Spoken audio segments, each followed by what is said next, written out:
e veio a mim uma palavra aqui para essa noite. E eu falei para o pastor, pastor, eu estou sentindo muito forte de trabalhar um pouco nesse tema sobre as realidades do reino espiritual. Falar sobre batalha espiritual e daí terminarmos orando pelas famílias, seja por cura, seja por libertação. Grande parte das nossas lutas são perdidas por desconhecimento. A única maneira de você derrotar o seu inimigo é conhecendo ele. Sem o total conhecimento da realidade espiritual, você vai perder todas as suas guerras. A Bíblia fala dessa realidade. O apóstolo Paulo, se hoje fosse conhecido como um pregador numa determinada área, eles iam dizer que ele era um pregador de batalha espiritual. Porque era um tema que ele abordava incansavelmente. E eu gostaria de falar sobre esse tema, sobre a questão da realidade espiritual, dos mundos, que a Bíblia chama de mundos espirituais. Você sabe, você é um indivíduo constituído de uma tricotomia. Nós somos espírito, alma e corpo. O espírito é a parte sua que se comunica com o céu. Então ele opera verticalmente. A alma opera horizontalmente. E o corpo, ele reage aos dois, tanto ao espírito quanto à alma. Então você vai analisar comigo que você é muito mais espiritual do que carnal. Você tem espírito e alma, que ambos fazem parte do invisível. E apenas um corpinho que não serve para quase nada. Falando sobre isso, eu quero que você abra sua Bíblia, Ezequiel 28, no versículo 12.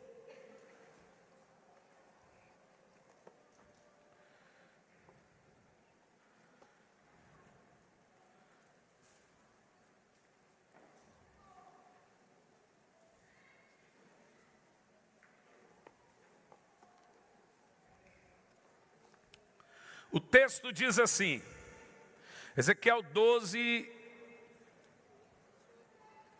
28, versículo 12. Filho do homem, levanta uma lamentação sobre o rei de Tiro. Preste atenção.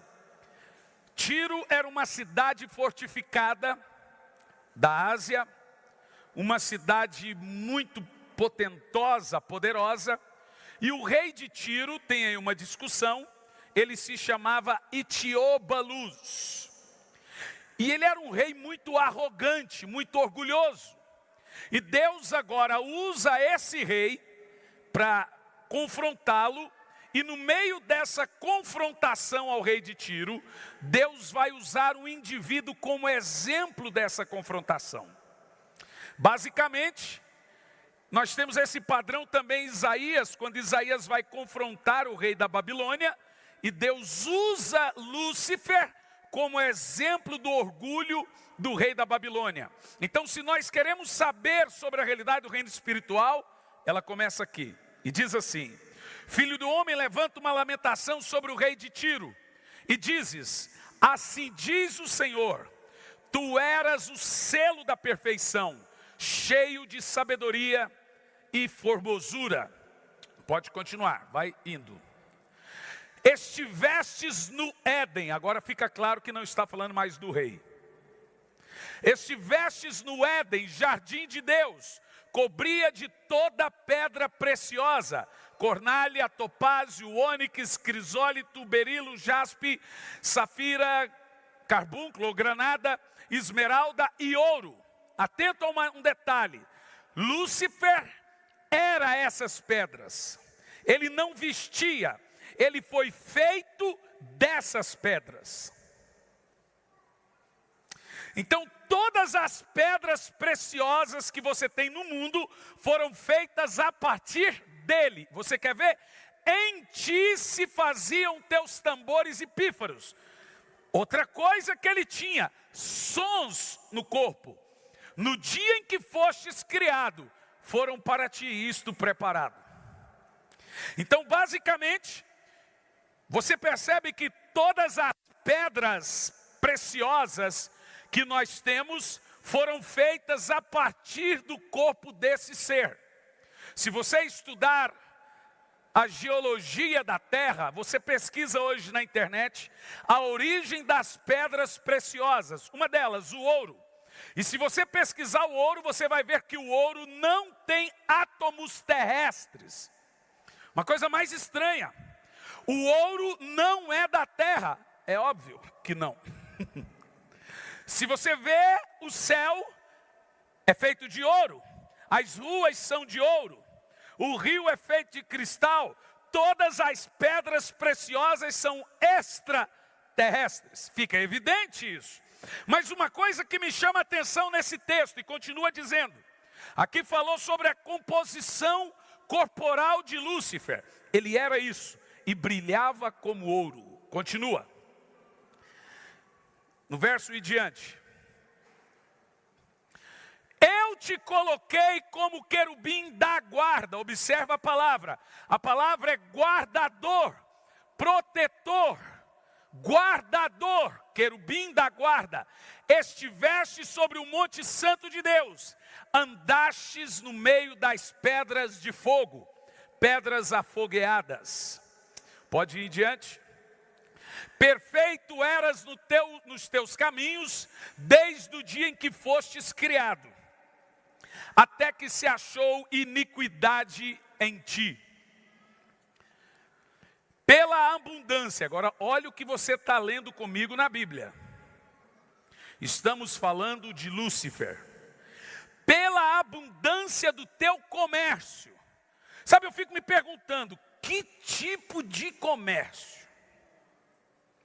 Pela abundância do teu comércio, o seu coração se encheu de violência e pecastes, pelo que te lancei profanado, fora do monte de Deus.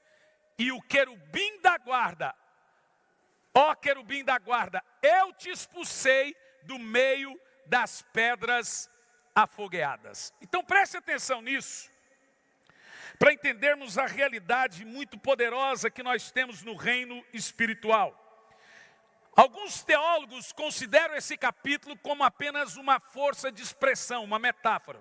Outros dizem que esse querubim era um título dado para Adão. Eu acho um pouco difícil. Adão foi feito da terra. A palavra Adam é vermelho. Adama.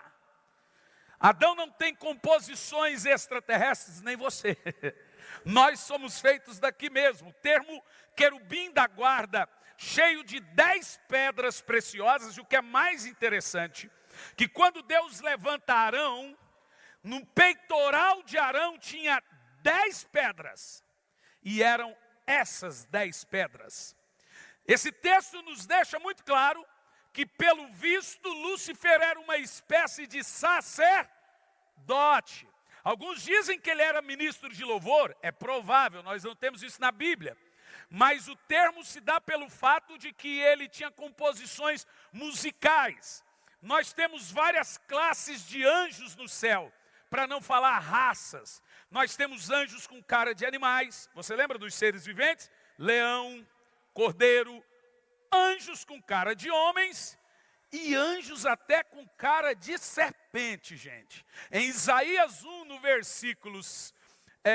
em Isaías 6, no versículo 1, usa-se o termo serafim. A palavra serafim é réptil de fogo. E aquele serafim tocou em Isaías. Então nós temos classes de anjos que têm 2 asas, classe de anjos que tem 6 asas, classe de anjos que tem 2 asas, 6 asas, classe de anjos que tem asas que tapam o rosto, asas que tapam os pés e 2 para voar. Nós temos os chamados querubins, e é uma classe de governos. Esses querubins são anjos que Deus fez para governar sistemas, governar ambientes. E Lúcifer era um querubim. Nós temos os serafins, que são anjos protetores, anjos purificadores. Por exemplo, esses serafins, eles andam como que um carro de fogo. A Bíblia diz que Deus monta em dois serafins e anda. Provavelmente Elias foi arrebatado por um serafim, que era um carro de fogo. Deixe-me te mostrar uma coisa, eu não sei se ele está na internet, se ele conseguir achar no meu Instagram. Eu estava pregando num culto recentemente e uma irmã tirou uma foto. E do meu lado apareceu um anjo de fogo. E esse anjo dava a altura do púlpito. Basicamente é mais ou menos assim. Porque quando nós falamos de Adão, você imagina que Adão era assim igual nós. Baixinho, com essa cara de lata. Pense o seguinte, Adão, a Bíblia diz que ele era igual aos anjos em força e poder. Então provavelmente ele devia ser muito alto. Qual é o tamanho médio de um anjo? Depende muito. A Bíblia diz que as portas da cidade santa têm 12 metros. E os querubins encostam a cabeça na porta. Então, mais ou menos, calculamos que esses anjos têm aí aproximadamente mais de 10 metros de altura. Provavelmente Adão tinha mais de 5 metros. Ele era muito grande e muito forte. E o pecado fez acontecer essa coisa que nós somos hoje em dia. Então, basicamente, para você entender o que eu estou falando, Lúcifer era uma classe de anjos, querubins. Nós temos os anjos que têm a afeição dos homens. Miguel é um anjo que é chamado de homem, porque se parece com homens. Gabriel também é chamado de o homem Gabriel. É um anjo que tem cara de homens. São as classes de anjos. E o querubim também é um anjo que tem cara de homens. Agora escute isso. Uma coisa interessante que eu tenho aqui nesse texto, na hora que achar a foto pode colocar. Diz assim, ó. Estivestes no Éden, jardim de Deus. Eu quero ser bem instigador aqui nessa noite. Se Lúcifer esteve no Éden, quando foi isso? Porque quando nós vemos a história de Adão, ele já é a serpente. Quem está entendendo o que eu estou falando? Mas essa história é o que nós chamamos de história de eternidade passada. Você já leu na Bíblia ou já viu alguém pregando sobre eternidade passada e eternidade futura? Você sabe que quando eu comecei a estudar a Bíblia, quando o pregador dizia, na eternidade passada, eu, hã? Na eternidade futura, eu, hã? Para mim, eternidade é eternidade. Como é possível existir eternidade passada e eternidade futura? Deixe-me te explicar. Toda vez que você lê na Bíblia o termo eternidade passada, está falando de uma eternidade não contada. Quando foi que Deus criou os anjos? Quando foi que Deus criou o céu, por exemplo? Olha lá, gente. Tem como pôr nessa do meio também?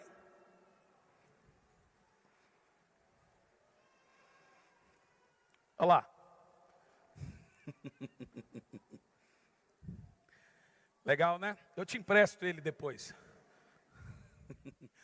Provavelmente é um serafim que tocou Isaías. A Bíblia diz que um serafim de fogo tocou na boca de Isaías. Legal demais, né? Obrigado. Yes, é muito bom. Dura quando aparece demônio também. Então escute isso. Eu quero te fazer uma pergunta aqui. Lúcifer caiu ou não caiu?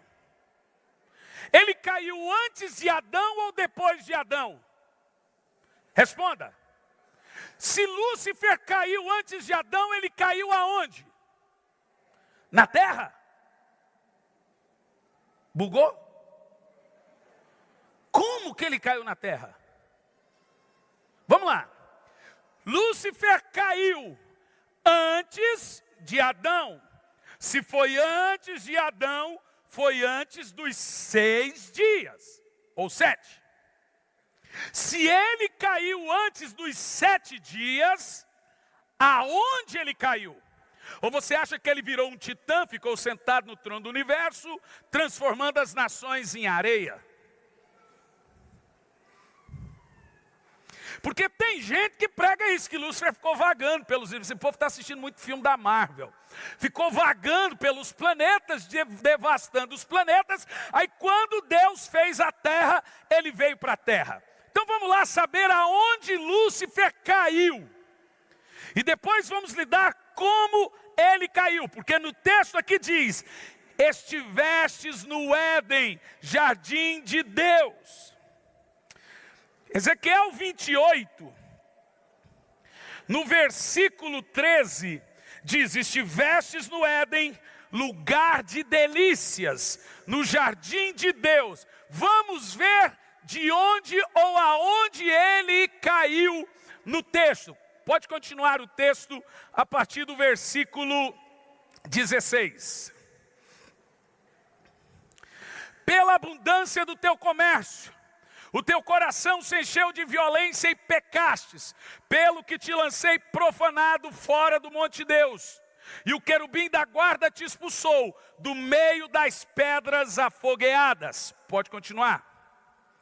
Elevou-se o seu coração por causa da tua formosura, corrompestes a tua sabedoria, por causa do seu brilho, o seu resplendor, por terra te lancei.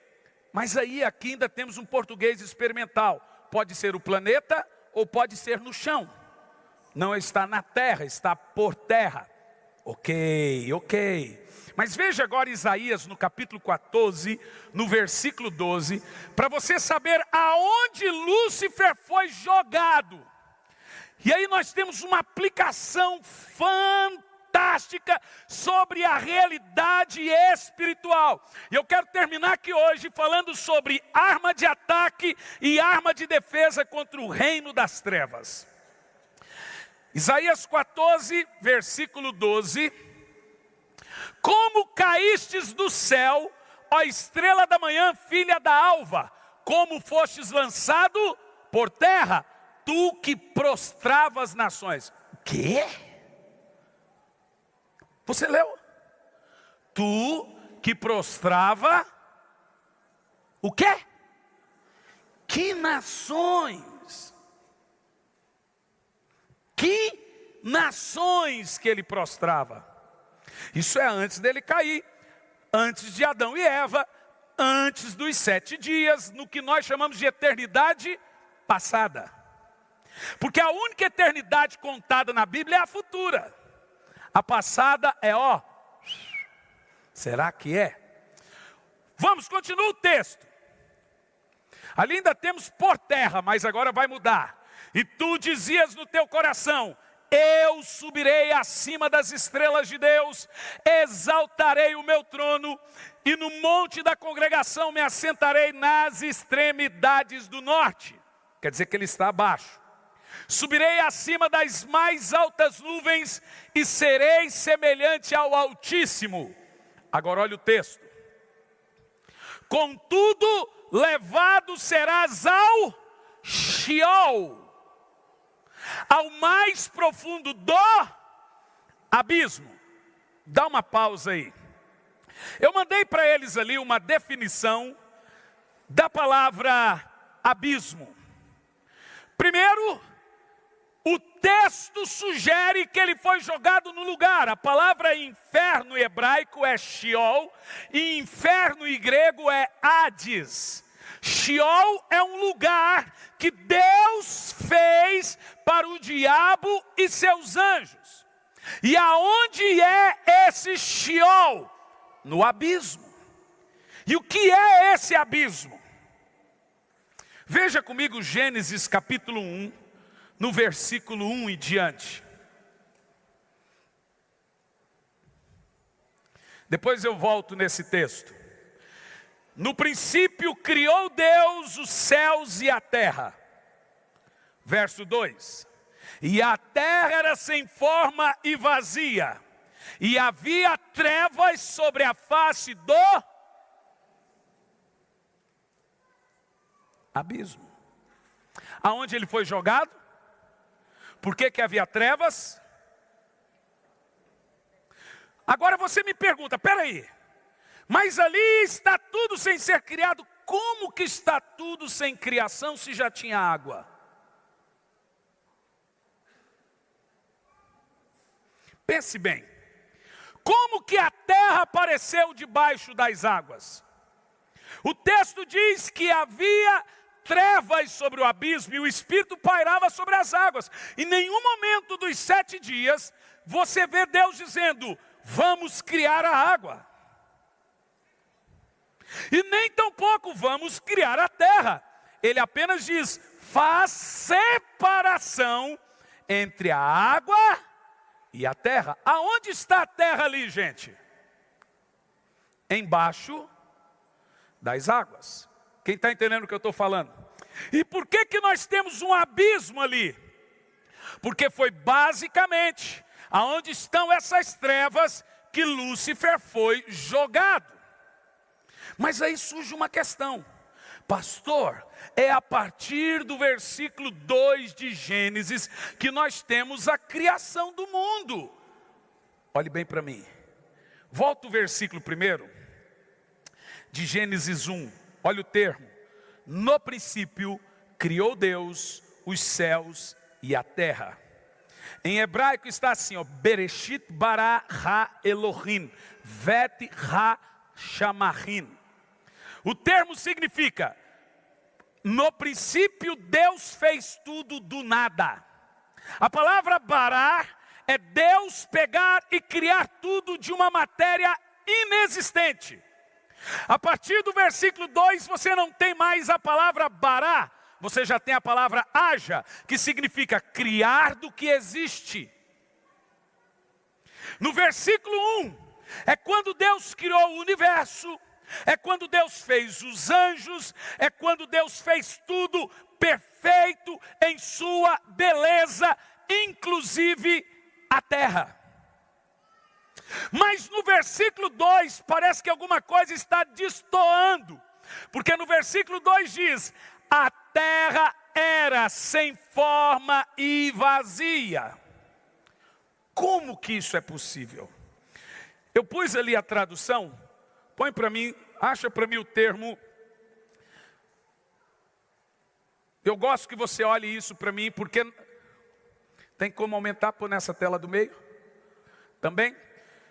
Preste atenção, o termo que nós temos ali é a palavra vazia. A terra era sem forma e vazia. Ali nós temos a palavra hebraica, é borru. Borru não significa vazia. Borru significa o quê? Leia lá comigo. Agora volta o texto anterior. A outra definição, que nós temos a palavra tohu, sem forma. A palavra sem forma e vazia. O que se diz ali? Tohu, borru. Olha o termo. A terra era sem forma e vazia. Põe a palavra primeira. A palavra sem forma. Tohu, borru. Olha o que diz tohu. Tohu significa, olha lá comigo. Tohu, o que significa? Estar devastado.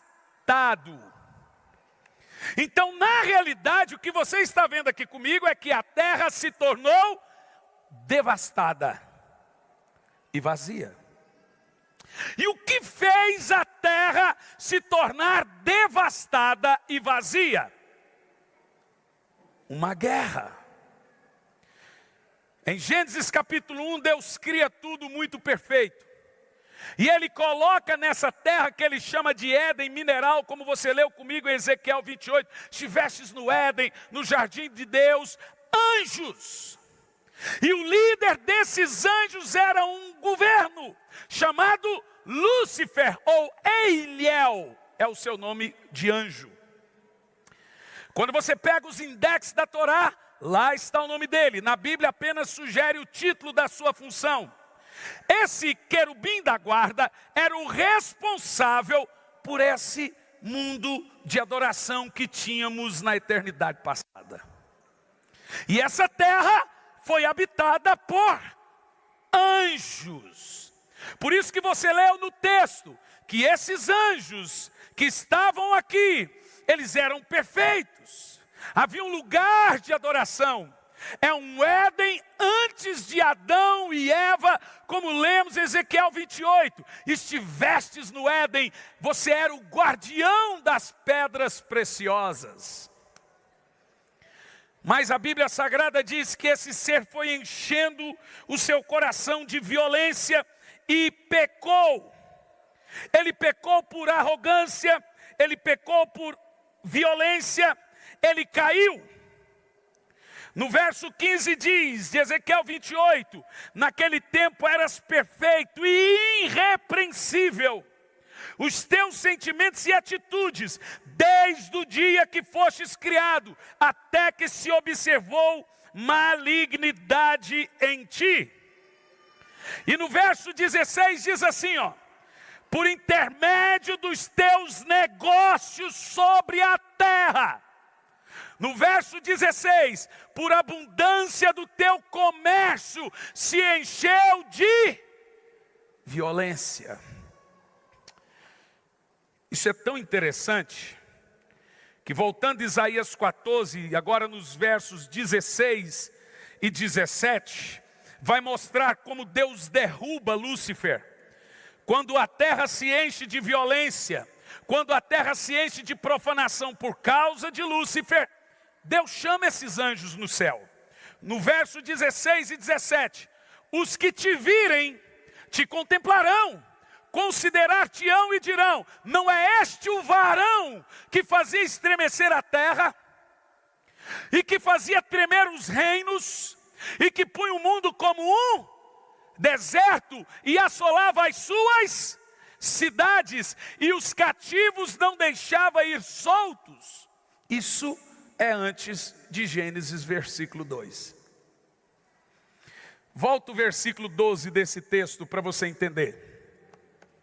Verso 12, desse Isaías.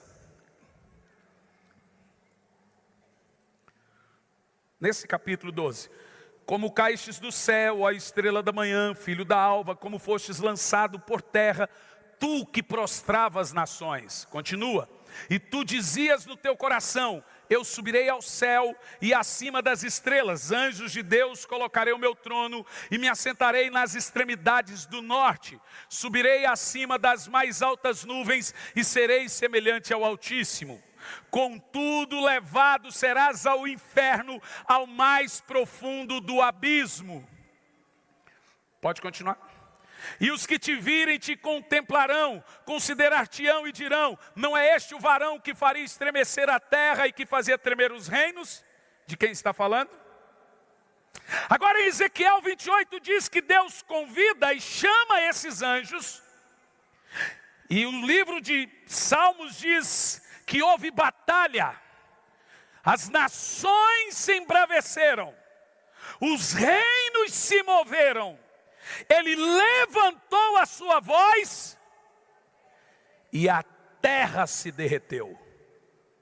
Aí você entende a palavra devastada. Por causa da iniquidade provocada por Lúcifer aqui nessa terra, Deus brada e derrete a terra. Ele abre as comportas da terra e todas as águas cobrem a terra. E agora o que nós temos? Uma quantidade de zilhões de anos incontáveis entre Gênesis capítulo 1, versículo 1 e Gênesis capítulo 1, no versículo 2. Não sabemos quanto tempo essa terra está embaixo das águas. E no abismo estão os anjos caídos e Lúcifer. Mas será que eles foram lançados na terra, nessa terra? Veja Apocalipse capítulo 12, no versículo 1, por favor.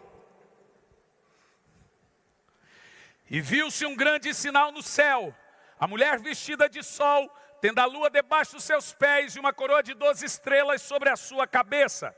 Continua. E viu, pode ir em diante, o partido 2. E estava grávida, gritando com dores de parto para dar à luz. Essa mulher tanto representa Israel no primeiro século, que era perseguido, como agora representa a igreja. Quem é perseguido agora é a igreja. Mas olha o texto. Viu-se também outro sinal, um grande dragão vermelho, que tinha 7 cabeças e 10 chifres, e sobre as suas cabeças 7 diademas. E a sua cauda levou após si a terça parte das estrelas do céu. E o dragão, a terça parte das estrelas do céu, e lançou-as sobre agora não é lançou-as sobre a terra, e o dragão parou diante da mulher que estava prestes para dar à luz. Satanás foi jogado na terra. Isaías diz que ele foi jogado no abismo. A Bíblia diz que Deus fez o inferno por causa deles. O inferno veio a existir. A Bíblia Sagrada diz que Deus acendeu o fogo do inferno por causa de Satanás e por causa dos seus anjos. E não pense você que o inferno está no espaço sideral, numa espécie de buraco negro.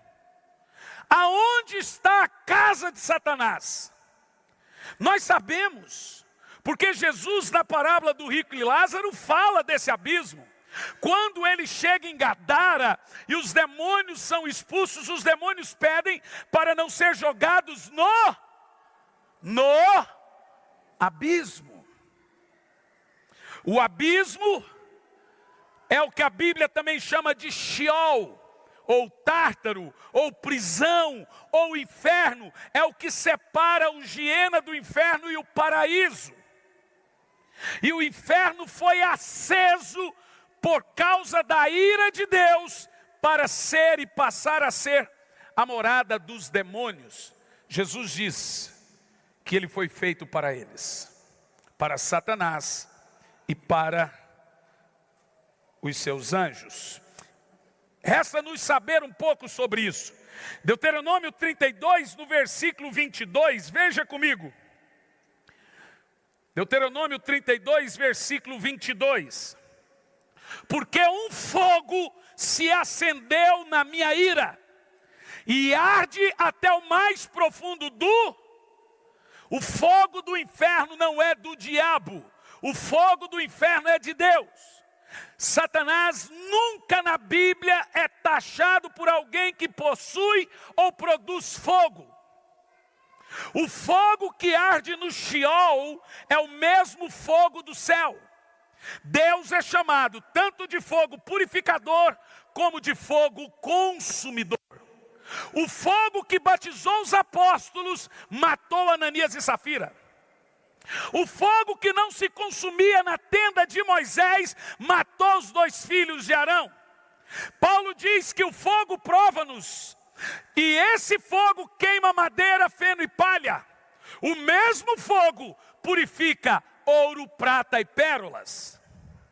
Então o fogo que arde no inferno é o fogo santo de Deus. A Bíblia diz que Deus fez o fogo descer do céu até o inferno. E olha o que diz: ao profundo do Sheol. E esse fogo no inferno devora a terra com seu fruto e abrasa os fundamentos dos montes. Falando dos vulcões. Está muito claro para nós que o fogo que emerge dos vulcões vem do Sheol. Você está lendo comigo isso, não? Leia você esse texto em voz alta, por favor.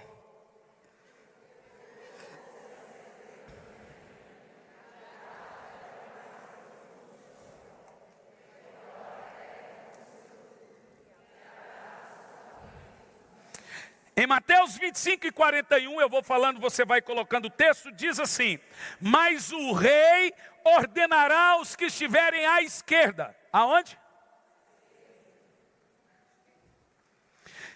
E os da direita são benditos. Malditos os da esquerda. Apartai-vos de mim, os que estão na esquerda. E ele diz: malditos, apartai-vos de mim para o fogo eterno, que foi feito, preparado para o diabo e seus anjos.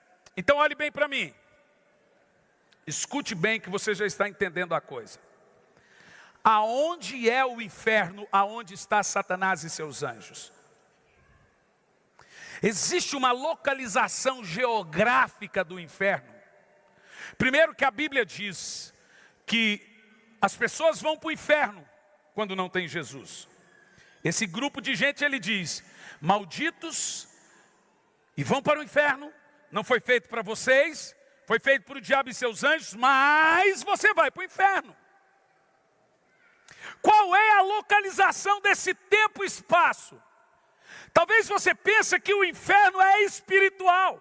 Talvez você pense que quem está lá no inferno é só a alminha. Se eu te disser que nós encontramos na Bíblia pessoas vivas, no corpo, alma e espírito, que caíram no inferno vivas. E a Bíblia diz que caíram feito pedra, porque corpo pesa, alma não. Aonde ele está? Porque hoje é uma batalha teológica na televisão. As pessoas morrem, ficam no pó da terra, ficam dormindo, ninguém vai para o céu, ninguém vai para o inferno. Você já ouviu isso? Mas será que isso é verdade? Será que é saudável as pessoas não se preocuparem com a perdição? Jesus falou mais sobre o inferno do que sobre o céu.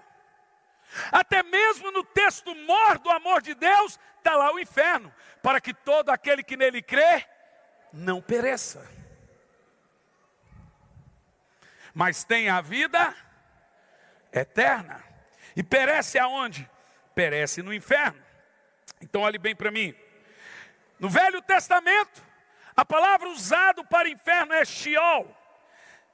Nós temos uma outra palavra usada que é Giena ou Vale de Rinom. Deixe-me te explicar o que é Vale de Rinom. É um lugar onde queima lixo. Israel tinha muito lixo. Então tinha um vale onde incinerava os lixos. E Jesus chamou o lugar onde vão as almas das pessoas para um lugar tipo o Vale de Rinom, para serem incineradas. E esse lugar ele chamou de Geena. É aonde estão as almas perdidas, separando-as para o julgamento. Em Salmo 9:17 diz assim: os perversos serão lançados no Sheol, no inferno, e todas as nações que se esquecem de Deus. Para onde vão as pessoas que se esquecem de Deus? Leia o texto em voz alta.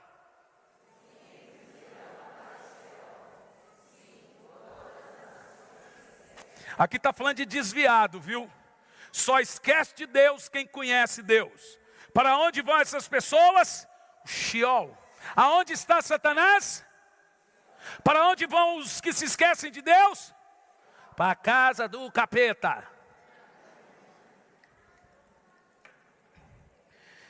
É mesmo. Em Apocalipse 1:18, Jesus diz assim: sou eu aquele que tenho a chave da morte e do inferno. Então veja bem, não é o diabo que leva você para o inferno. Foi Deus que mandou o diabo para o inferno. E é Deus que manda os ímpios para o inferno. Em Marcos 9:43, diz assim, Marcos 9:43, e se tua mão te faz tropeçar, aqui temos uma metáfora, corte-a. É melhor entrares maneta na vida, do que tendo as duas mãos e ires para o inferno, aonde o fogo não se apaga. Então está claro e evidente que o inferno existe. E ele está lá por causa de Satanás e seus anjos. A terça parte dos anjos. Eu não tenho como a gente fazer o cálculo. mas eu posso fazer ficticiamente um cálculo. Suponhamos que tenhamos 10 bilhões de anjos. Tem muito mais que isso. Se caiu a terça parte, para cada 10 anjos, quantos demônios? 3 demônios. Vamos arredondar para 3, que o meu forte não é matemática. Vamos, ou arredonda para 3 ou para 4. Pense o seguinte: para cada habitante da terra, nós temos 8 bilhões de habitantes, quase isso. Para cada habitante da terra, nós temos pelo menos 1 milhão de demônios. No mínimo. Meu Deus, pastor, que perigo. É verdade. Essa é a parte ruim. Mas a parte boa é que para cada demônio existente, tem 7 anjos.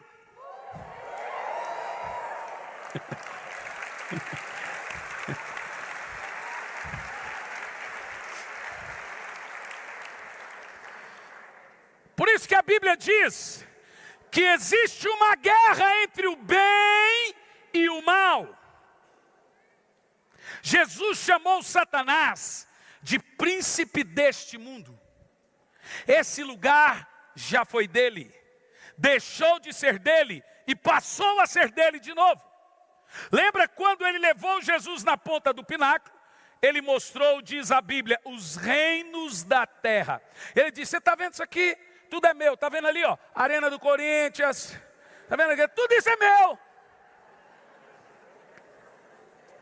E ele disse mais: tudo isso te darei. E olha o que ele diz: porque me foi dado.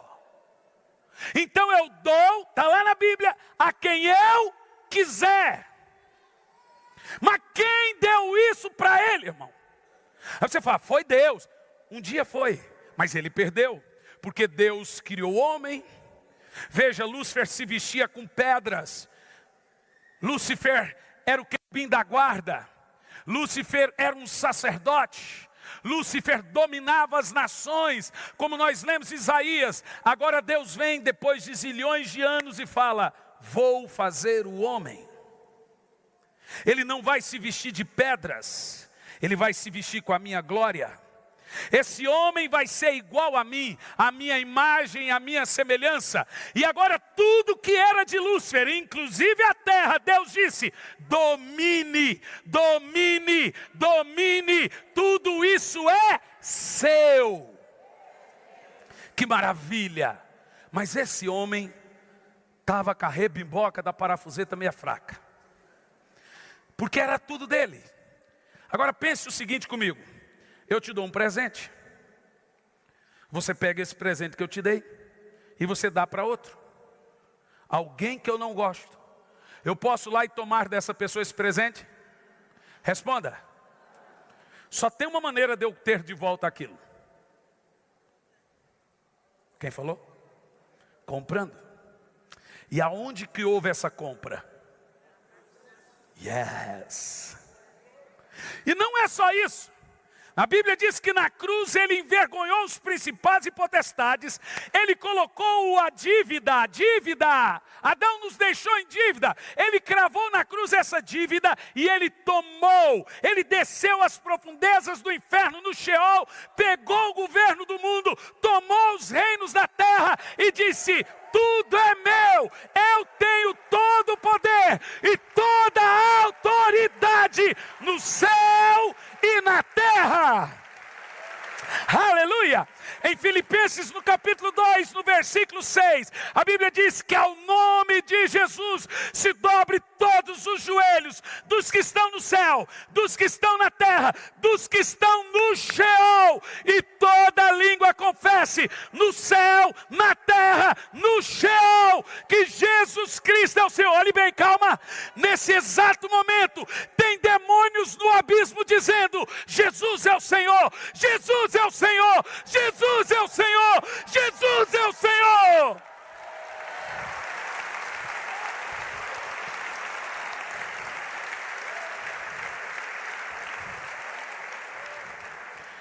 Mas pastor, onde que é o inferno? Você está pisando nele. O inferno, biblicamente falando, é no centro da terra. Sério, pastor? Não, estou brincando. O inferno não é num lugar. Apesar de ser morada de espíritos, ele é completamente físico. Quando a Bíblia diz que o mundo jaz no maligno, a palavra está plantado em cima do maligno. Vamos ver isso. Lucas 10, 15.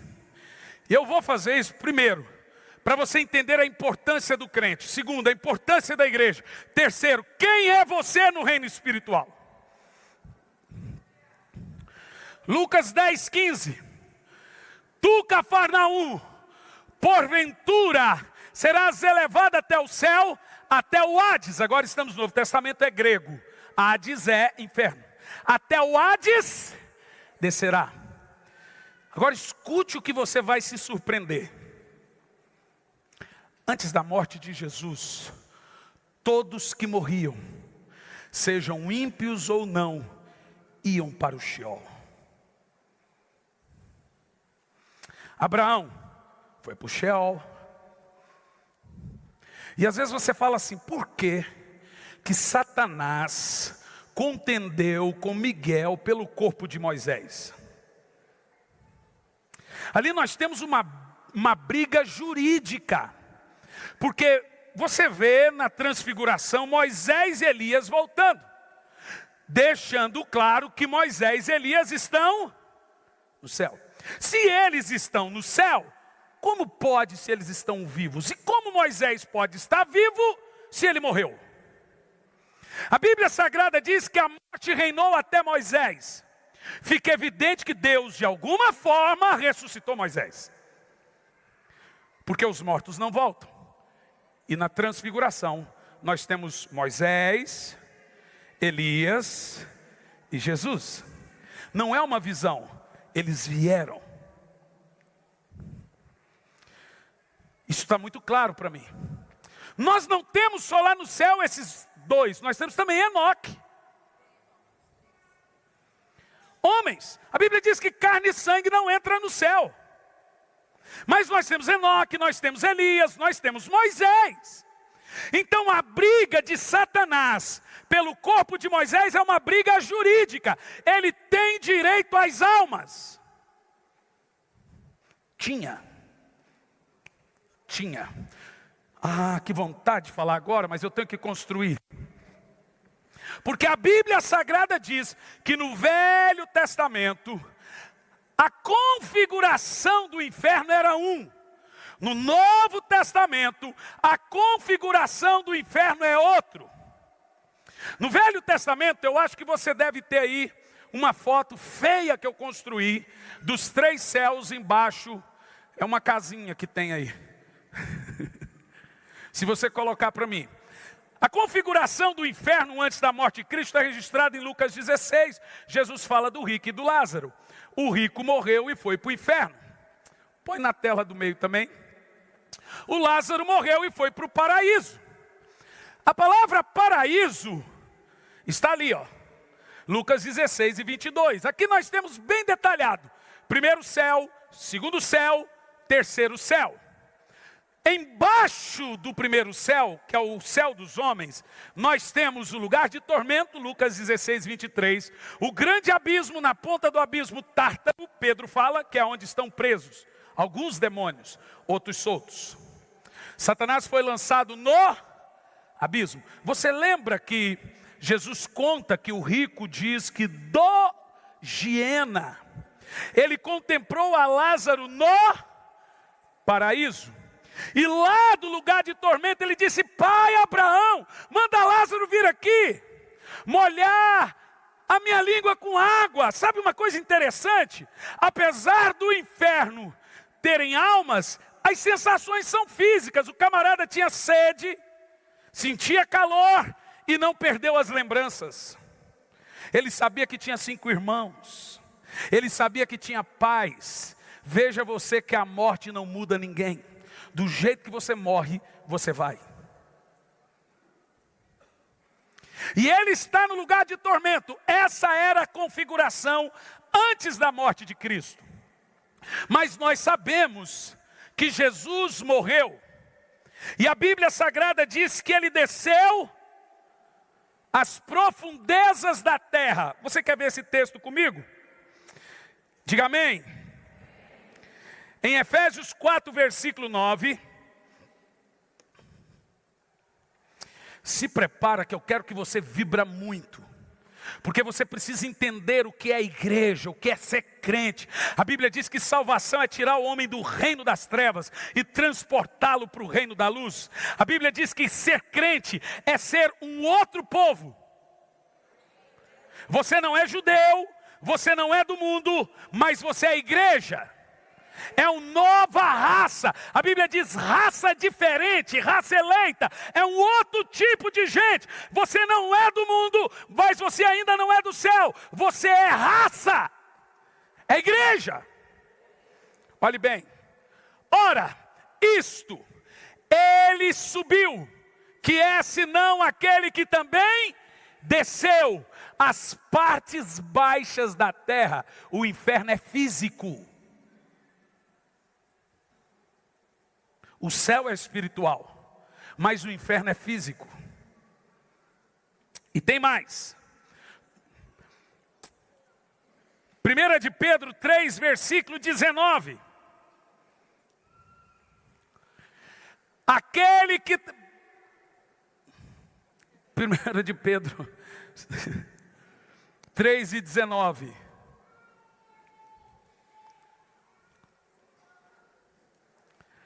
No qual também foi, agora olhe bem isso, e pregou aos espíritos em prisão. Continua o texto. Os quais, noutro tempo, foram rebeldes, quando a longanimidade de Deus esperava, nos dias de Noé, enquanto se preparava a arca, na qual poucas, isto é, 8 almas se salvaram. Presta atenção. Aqui a aplicação tem que ser muito bem exegética. Que daqui nascem as heresias. Esses dias eu vi um pregador dizendo que até Judas está salvo porque morreu antes de Jesus morrer. Não é isso que o texto está dizendo. Pastor, o texto está dizendo que Jesus pregou para os rebeldes pré-diluvianos. Eis. Nós temos 4 palavras na Bíblia para a palavra pregar. Uma delas é pregueira, de onde surgiu a palavra profetizar. Isso, Velho Testamento. Outra delas é eioélio. Outra delas é querigma, grego. Outra delas é querucho. Vou te explicar 2. Querigma é pregação. Querigma significa o quê? Boas novas. Tudo que se prega como boa notícia, a Bíblia usa o termo querigma. Quando Jesus disse, ide por todo mundo e querigma o evangelho, ele está dizendo, aplique uma boa notícia. Isso é querigma. O que é o evangelho? Dar a boa notícia que Jesus morreu pelos seus pecados e você não tem mais condenação. Basta você se arrepender e você está salvo. Esse é o evangelho. Isso é querigma. Mas nós temos também uma outra palavra na Bíblia para pregar, que é querucho. Querucho não é boas novas. Querucho é aplicar uma sentença. Vou te explicar. Quando Jonas foi em Nínive, a Bíblia diz que ele tinha que pregar. E a Bíblia diz que ele pregou 40 dias. Olha a pregação de Jonas. Em 40 dias, vocês vão morrer. Isso não pode ser uma boa notícia, gente. O que ele estava fazendo? Aplicando uma sentença. Então, querucho é pregação de juízo, é pregação de condenação, é pregação é uma profecia dura. Às vezes o profeta, Deus manda ele pregar querigma, às vezes Deus manda ele aplicar um juízo. Vai lá e diga, ô seu infeliz, miserável, a casa caiu. Isso é querucho.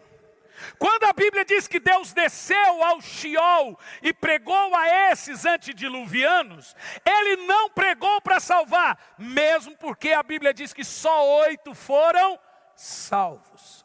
Se Ele não pregou para salvar, por que Ele pregou? Ele aplicou a eles a sentença. Eles não sabiam por que estavam lá, então o Senhor não deixou eles ignorantes. Mas olha o que aconteceu. Ao pregar aos espíritos em prisão, ele foi ao paraíso. O paraíso era embaixo, todos desciam ao Sheol. Você quer ver? Não precisa pôr na tela, eu só cito. Salmos 16:10, Davi disse: não deixará que a minha alma sofra no Sheol. Salmos 30, verso 3, Senhor do Sheol, fizeste subir a minha alma, preservaste minha vida para que eu não descestes mais ao abismo. Isaías 14:15 diz: contudo serás levado ao reino dos mortos, ao mais profundo do abismo. Jacó, quando ficou sabendo que José morreu, a Bíblia diz que ele disse: eu quero descer ao Sheol para me encontrar com meu filho. Jesus ainda não tinha preparado João 14, verso 1. Não vos turbe o vosso coração, credes em Deus, credes também em mim. Na casa de meu pai há muitas moradas. Se não fosse assim, eu vou-lhe teria dito, pois vou para o Pai preparar o paraíso, preparar um lugar. Aleluia. Por isso que a Bíblia Sagrada diz que ele desceu. E ele fez o quê? Ele levou o cativeiro. Todos aqueles que morreram antes de Cristo, que não estavam entre aqueles ímpios, mas estavam no paraíso, como Abraão, vemos em Lucas 16, Jesus levou.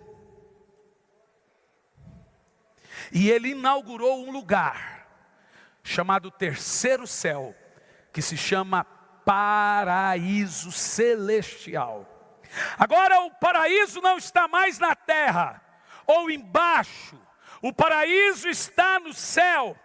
Em 2 de Paulo aos Coríntios 12, verso 1, o apóstolo Paulo diz que foi arrebatado ao terceiro céu, e lá ele viu coisas que não é digno falar. Ele diz: eu fui levado ao paraíso. Então o paraíso hoje é onde? No terceiro céu. E o terceiro céu fica onde? Apocalipse 6, versículo 15, por favor.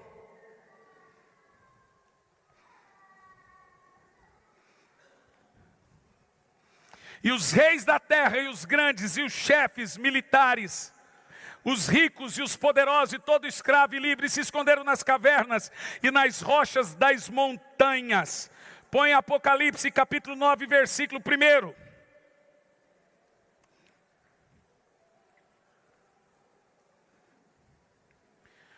E o quinto anjo tocou a trombeta e viu uma estrela que caía do céu, e foi-lhe dada a chave do poço e o abismo é o que, gente?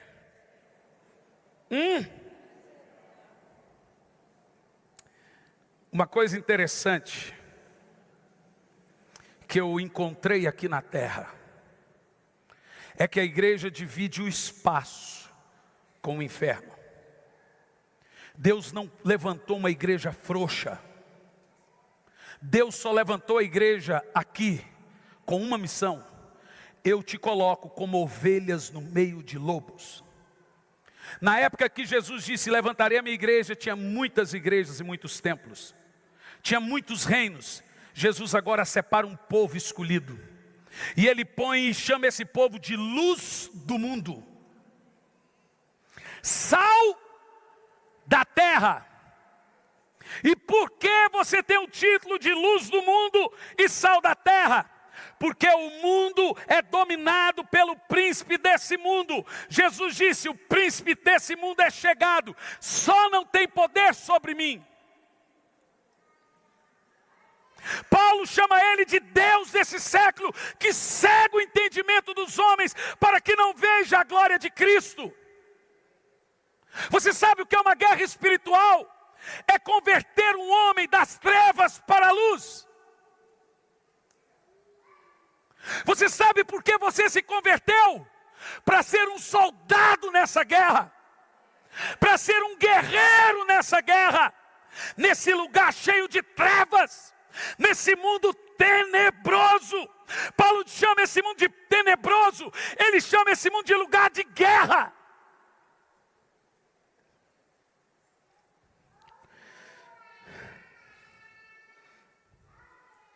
Deixe-me te dizer uma coisa: Satanás é o indivíduo mais poderoso da terra, depois de Deus. Ele é mais poderoso do que a ONU, do que a Alemanha, do que os Estados Unidos, do que tudo. Não há nada abaixo de Deus mais poderoso do que Lúcifer. Ele é tão poderoso que Jesus chama ele de valente. Jesus chama ele do valente que veio para pegar você e prender. Mas tem alguém mais poderoso que o diabo. Ele é forte, poderoso, é o grande valente. Mas Jesus disse: vindo outro mais valente, toma a armadura, toma tudo que tem. Veja, a Bíblia diz que Satanás não tem armadura, mas a Bíblia olha para você e diz: revesti-vos da armadura de Deus, para poder ficar firme contra as astutas ciladas do diabo. Sabe, Satanás é poderoso, Satanás é tudo isso, mas Jesus diz: eu vos dou poder e autoridade para pisar serpentes e escorpiões e sobre todo o poder do mal, e nada nos fará dano algum. Deixe-me te dizer, primeira coisa, não podemos desprezar o diabo. Paulo diz: não ignore suas astúcias. A Bíblia diz que nem Miguel ousou pronunciar contra ele palavra de juízo. Nós não temos força em nós, a nossa força vem do Senhor. Mas Jesus diz: em meu nome, cure os enfermos, expulse os demônios. Aonde você chegar, haverá libertação. Aonde você chegar, haverá cura. Olhe para mim, crente, você é um ser poderoso. Pedro andava e a sombra dele curava as pessoas. Eu estou aqui para dizer que você é alguém sobrenatural. Há poder de Deus na sua mão, há poder de Deus na sua casa.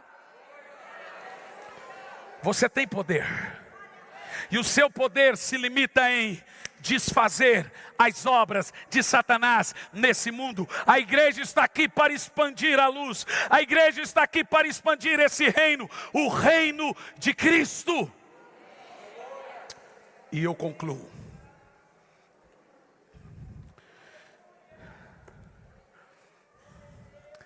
Olha aqui para mim.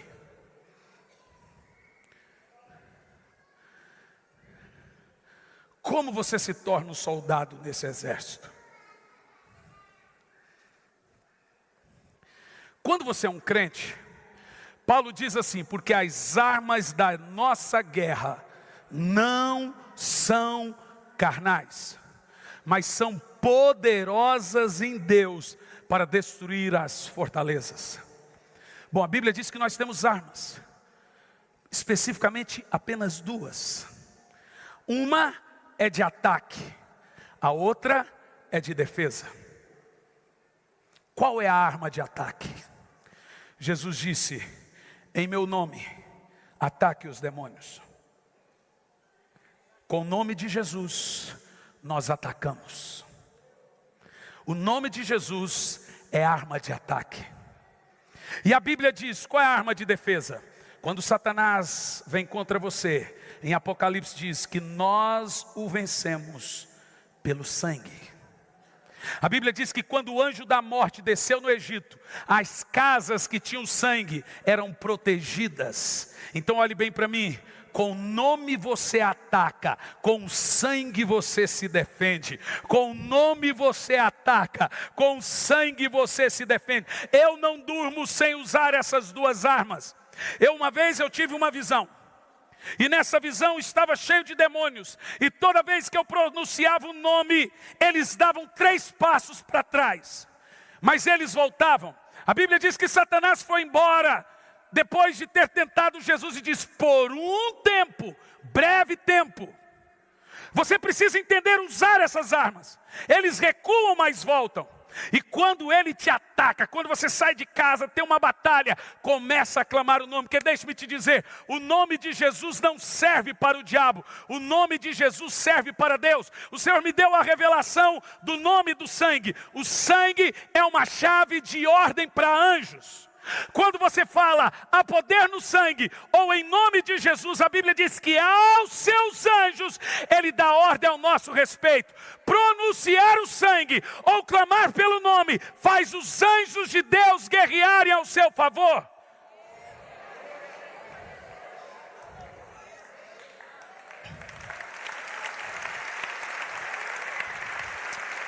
Eu gosto de pôr as mãos sobre o meu filho, ou os meus filhos, e dizer: Senhor, cubra com teu sangue.